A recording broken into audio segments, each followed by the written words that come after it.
ઓમ નમઃ શિવાય। હું બીનાબેન વ્યાસ બીનાસ કિચનમાંથી। આજે આપણે ફ્રૂટ સલાડ બનાવવા જઈ રહ્યા છીએ કસ્ટર્ડ પાવડર વગરનો। ચાલો શરૂઆત કરીશું।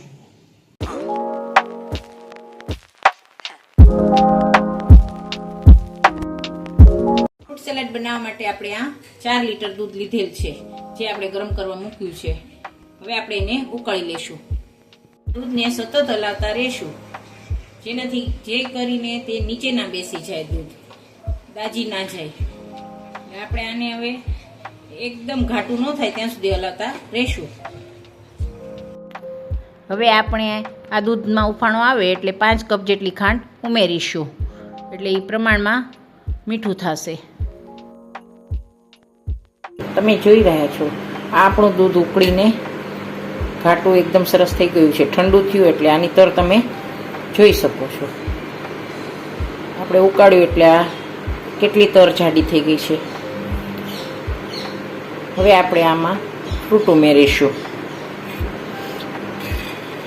આમ જોઈ રહ્યા છો તમે, આ કસ્ટર્ડ પાવડર વગર પણ આપણું ફ્રૂટ સલાડ ઘાટું અને સરસ થશે। કલર પણ ચેન્જ થઈ ગયો છે।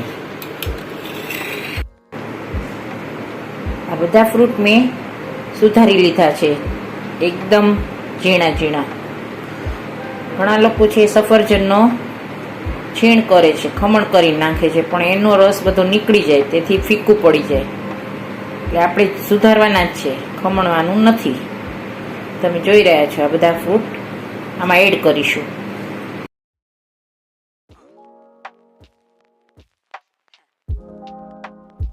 મેંગોની સિઝનમાં મેંગો પણ નાખી શકો છો। આ ફ્રૂટ સલાડ હવે આપણું તૈયાર છે। હવે આપણે એને એક સર્વિંગ બાઉલમાં લઈ લેશું। જો આપણું આ ફ્રૂટ સલાડ હવે તૈયાર છે। આને મેં 45 મિનિટ સુધી ઉકાળ્યું છે દૂધને, અને પછી ઠંડુ કરવા મૂકી દીધું હતું, અને હવે આમાં ફ્રૂટ નાખ્યું છે। ચાલો હવે આપણે સર્વિંગ બાઉલમાં લઈ લઈએ। આમાં આપણે ડ્રાયફ્રૂટ નથી નાખેલું, ઘણા ડ્રાયફ્રૂટ પણ નાખે છે, એટલે ખાલી ફ્રૂટ જ નાખેલું છે।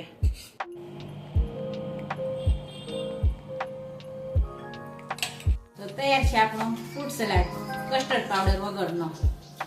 આ તમને મારી રેસીપી ગમી હોય તો લાઈક, શેર અને સબસ્ક્રાઇબ કરજો। Thank you.